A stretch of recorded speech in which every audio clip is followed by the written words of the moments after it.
వాళ్ళని పిల్లలని ఎట్లా అంటాం మనం చెప్పండి? పిల్లల వాళ్ళు ముదుర్లు. యమునా పథకం మీరు కూడా స్టూడెంట్ అప్పుడు యూత్ పార్లమెంట్ ఇవన్నిట్లో పాల్గొన్నారు, 10-12 దేశాలు కూడా వెళ్ళారు. ఎందుకు ఇట్లా అంటే ఇప్పుడు 2026 వచ్చింది, వాళ్ళంతా కూడా సరే ఇంతకు ముందు ఎట్లా ఉండేవి కానీ ఇప్పుడు మొత్తం అందరు కూడా ఎడ్యుకేషన్ ఎడ్యుకేషన్ ఎడ్యుకేషన్ దీని మీద చిన్నప్పటి నుంచి కాన్సన్ట్రేషన్ ఉంటుంది. కానీ జేఎన్యూ లాంటి యూనివర్సిటీస్ ఇంకా ఎందుకు మారట్లేదు? ఇట్స్ అ డెలిబరేట్ ఎఫర్ట్ అంటానండి. ఇది సిస్టమాటిక్ గా డెలిబరేట్ గా జరుగుతున్న ఎఫర్ట్ ఇది. ఇందాక అన్నట్టుగా కూడా in most of the countries మీరు చూడండి, అనేక దేశాలలో speech exist, right to speech ఉంటుంది, కానీ but it is strictly controlled ఒక క్లాస్ తో, ఒక పాజ్ తో. కానీ అన్ఫార్చునేట్లీ మనకు కూడా ఆర్టికల్ 19(1)(a) ఉన్నది. ఆర్టికల్ 92 మనకి ఆర్టికల్ 90 కూడా 2 చెప్తుంది, freedom of speech is it's absolute. మనకు అర్థం కాదు ఏంటంటే ఏదైనా మాట్లాడేస్తే మనం చెల్లుతుంది అంటే చెల్లదు. కానీ ఈ రోజు మనం మొదటిదే తెలుసు, ఫ్రీడమ్ ఆఫ్ స్పీచ్ ఉంది అంటారు, కానీ నువ్వు దేశ వ్యతిరేకంగా మాట్లాడితే తప్పకుండా కట్టేలు చేసే అవకాశం కూడా ఉంటుందని చెప్పలేకపోతున్నాం. ఇక్కడ ఏంటంటే ఒక రకమైన ఉదాసీనత అనేది మనకు కనబడుతోంది. ఎందుకు ప్రభుత్వాలు యాక్ట్ చేయటం లేదు? ఎందుకు ఇంత బహిర్గతంగా చాలా ఓపెన్ గా ఛాలెంజ్ చేస్తూ, సిస్టమ్ ని ఛాలెంజ్ చేస్తూ, గవర్నెన్స్ ని ఛాలెంజ్ చేస్తూ, వ్యక్తులను వ్యవస్థలను ఛాలెంజ్ చేస్తూ, మరీ ముఖ్యంగా దేశ సార్వభౌమత్వానికి కూడా ఛాలెంజ్ చేస్తున్న విషయాలలో ఇంకా ప్రభుత్వం సైలెంట్ గా ఉండడానికి ఏమిటి అంటే, I think it is now the time has come to act swiftly. అంటే చాలా పటిష్టంగా, చాలా స్ట్రిక్ట్ గా ప్రభుత్వాలు అగ్రెసివ్ గా యాక్ట్ చేయాల్సిన అవసరం ఎంతైనా ఉంది. ఈ రోజు మిగతా వాళ్ళు ఎవరైతే మీకు ఇక్కడ రైట్స్ ఉల్లంఘన అని మాట్లాడితే తీసుకెళ్లి వాళ్ళని ఆ దేశాల్లో పడేయాలి. ఏ దేశాల గురించి వీళ్ళు సమర్థిస్తున్నారో తీసుకెళ్లి వాళ్ళు అక్కడ పడేస్తే తెలుస్తుంది వాళ్ళకి అక్కడ ఏమిటి అనేది. ఈ రోజు భారత్ చుట్టుపక్కల ఉన్న అన్ని దేశాలు మీరు తీసుకుంటే ఏ దేశంలో ఫ్రీడమ్ ఆఫ్ స్పీచ్ ఉన్నదండి? ఏ దేశంలో ఉంది? పక్కనున్న దేశాల్లో కానీ ఇక్కడున్న మనం తీసుకున్న ఈ యొక్క భారత్, ఈ ఎంటైర్ ఏషియన్ రీజన్ తీసుకుంటే ఏ ఒక్క రాజ్యాల్లో ఉన్నది చెప్పండి? ఈ రోజు ప్రభుత్వానికి అగేన్స్ట్ గా మాట్లాడతాం, రాజకీయంగా మాట్లాడతాం, సైనిక అంశాల మీద మేము మాట్లాడతామని వాదన చేస్తే కఠినమైన శిక్షలు అమల్లో ఆ దేశాల్లో ఉన్నాయి.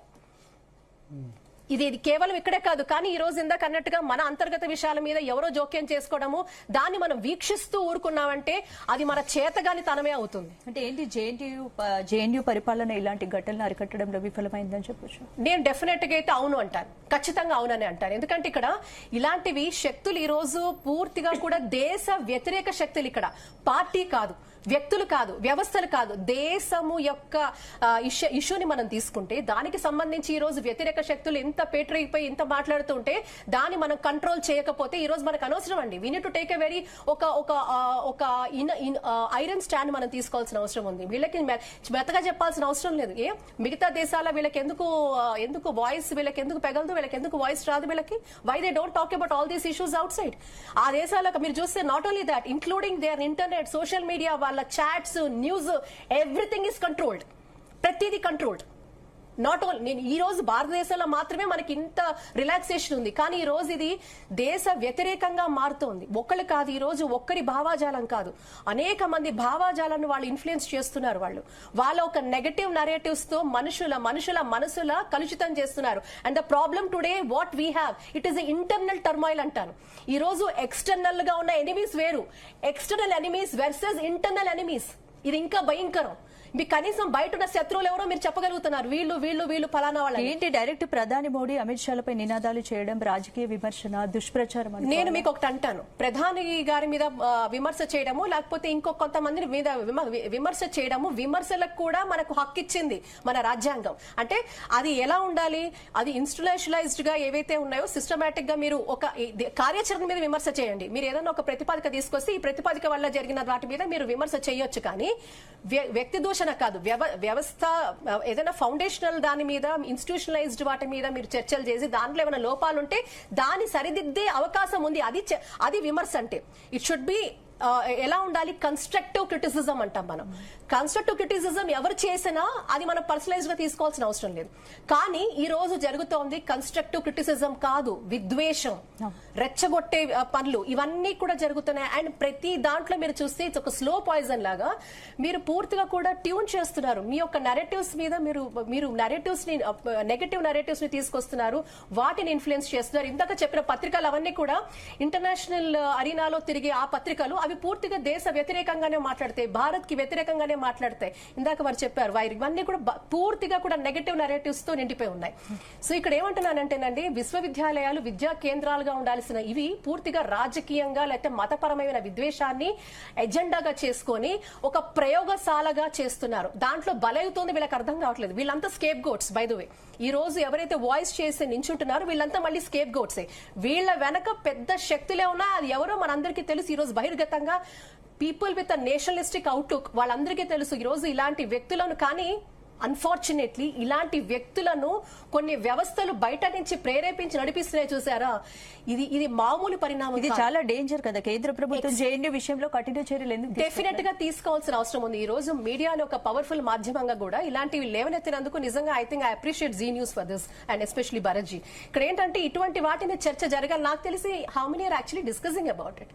కాకపోతే ఇక్కడ ఏంటంటే ఇది కేవలము, నేను మళ్ళీ అంటున్నాను, external enemies versus internal enemies. ఇది మీరు చెప్పండి, ఎవరు ఎక్కువ, ఎవరి వల్ల ఎక్కువ ప్రమాదం ఉంది? కాబట్టి ఈ రోజు ఒక సోషల్ అన్రెస్ట్, ఒక సివిల్ వార్ ని కూడా ప్రేరేపించే ఇలాంటివి వదిలేస్తే అగైన్ మార్క్ మై వర్డ్స్, ఇలాంటివి వదిలేస్తే ఒక సివిల్ వార్ పరిస్థితులు కూడా తీసుకొచ్చే అవకాశం ఉంటుంది. ఎందుకంటే మీరు ప్రభుత్వం మాటికి ఇండైరెక్ట్ గా ప్రభుత్వాన్ని, ఒక గవర్నెన్స్ మీద మీరు అటాక్ చేస్తున్నారు, ప్రభుత్వ వ్యతిరేక విధానాలను మీరు అటాక్ చేస్తున్నారు. మీలో ఎక్కడ కన్స్ట్రక్టివ్ క్రిటిసిజం లేదు.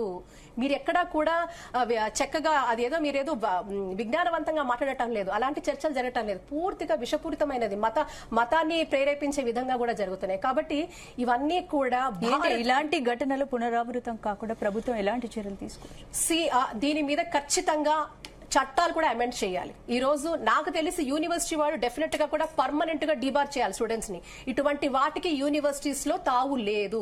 They should go for permanent debarment. Suspension కూడా టెంపరీ సస్పెన్షన్ తో ఏమి జరగదు. మళ్ళీ వాళ్ళకి వెనక్కి వస్తే అదే విషపూరితమైన భావజాలం. ఇలాంటి వాళ్ళని పర్మనెంట్ గా డిబార్ చేసి మరి ఏ యూనివర్సిటీస్ లో కూడా వాళ్ళకి మళ్ళీ ప్రవేశం లేకుండా చేయాల్సిన అవసరం ఎంతైనా ఉంది. అలాగే వీళ్ళ మీద నిఘా పెట్టాల్సిన అవసరం కూడా ఉంది. అంటే చట్టపరమైన చర్యలు కూడా తీసుకొని, ఎందుకంటే వాళ్ళు చేసింది మామూలు ఇది కాదు. మీరు చూస్తూ ఉంటే ఏదైతే ఒక అన్లాఫుల్ యాక్టివిటీస్ ప్రివెన్షన్ యాక్ట్ కింద వీళ్ళు ఎప్పుడైతే ఇలాంటి చట్టంలో వీళ్ళ మీద నమోదైందో, these people are not normal.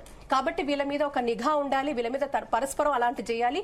And ప్రభుత్వాలు కూడా కొన్ని అమెండ్మెంట్స్ తీసుకురావాలి, కొన్ని చట్టాలు తీసుకురావాలి. విద్యార్థులే అని వదిలేస్తే రేపొద్దున విషబీజం అయ్యి పూర్తిగా కూడా విషవృక్షం వలె పూర్తిగా కూడా దేశాన్ని సర్వనాశనం చేసే కంకణం వీళ్ళు కట్టుకున్నారు. కాబట్టి we have more danger from the internal enemies. Again mark my words, internal enemies అంటే మతపరమైన మాటలు నేను ఇక్కడ మాట్లాడటం లేదు.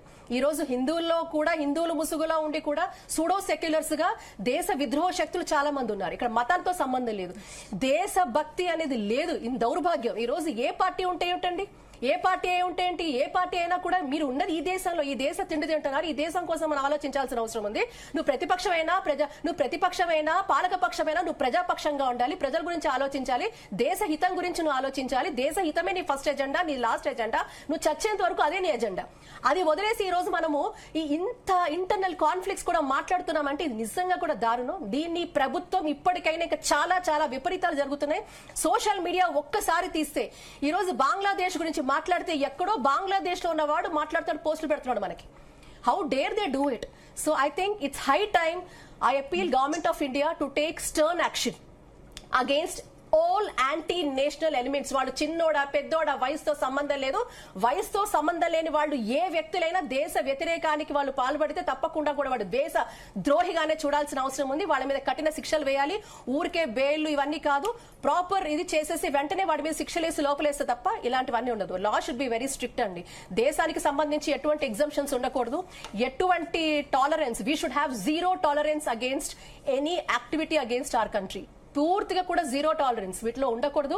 ప్రభుత్వాలు ఇంకా ఉపేక్షించకూడదు. మరీ ముఖ్యంగా మినిస్ట్రీ ఆఫ్ హోమ్ అఫైర్స్ కూడా మనం అపీల్ చేద్దాం ఈ మాధ్యమంగా. లెట్ us నాట్ రియలీ ఇంకా దీన్ని పొడిగిస్తూ కనుక మనం చూడకూడదు. నిజంగా దేశ వ్యతిరేక శక్తులకు కేర్ ఆఫ్ అడ్రస్ గా మారకముందే దీన్ని మారింది. ఆలస్యంగా అయినా ఈ రోజు ఎఫ్ఐఆర్లు చేస్తున్నారు వాళ్ళు. We should not take any stands అండి. ఎందుకంటే మనం ఇందాకే అన్న విద్యా కేంద్రాలుగా ఉన్న ఇవన్నీ కూడా ఈ రోజు వీళ్ళ ఇలాంటి వాళ్ళతో ప్రయోగశాలలుగా మారుతున్నాయి. అంటే ఒక నెగటివ్ ఫీడ్, ఒక నెగటివ్ నరేటివ్స్ తో ఒక ప్రయోగశాలలుగా వీళ్ళు మార్చేస్తున్నారు. నిజంగా విద్యార్థుల భవిష్యత్తు వీళ్ళు పాటు చేస్తున్నారు. వీళ్ళ వెనుకున్న ఎటువంటి దుష్ట శక్తులు ఎవరైనా ఉన్నారో మనందరికీ తెలుసు. కాబట్టి ఇటువంటివన్నీ కట్టేలు చేయాలంటే we should come with strict law. ఆ లా కూడా తప్పకుండా we should enact, we should implement those laws ఉండి జుడిషియల్ ఈ రోజు మనం బెయిల్, నేనైతే ఇప్పటికే అంటాను, 5 అక్యూజ్డ్ కూడా వాళ్ళు నేరుగా పార్టిసిపేట్ చేశారా, సమర్థించారా, ఉన్నారా, వాళ్ళకు కూడా శిక్ష వాళ్ళకి కూడా బెయిల్ మంజూరు చేయకూడదని నేను చెప్తున్నాను. క్రైమ్ లో చిన్న క్రైమ్ పెద్ద క్రైమ్ ఉండదు. ఆ ఒక్క క్రైమ్ లో వీళ్ళందరూ భాగస్వాములే. అలాంటి వాళ్ళని ఎవరిని ఉపేక్షించకూడదు. వీళ్ళందరినీ కూడా పర్మనెంట్ గా డిబార్ చేయాలి. అండ్ వీళ్ళ మీద చట్టపరమైన అంశాల మీద ఇంకెన్ని కేసులు ఉన్నాయో అన్ని కూడా నమోదు చేసి దేశద్రోహి చట్టం కింద వీళ్ళందరినీ లోపలేయాలి. మౌనిక్ గారు, ఇప్పుడు 11 సంవత్సరాలు అయింది భారతీయ జనతా పార్టీ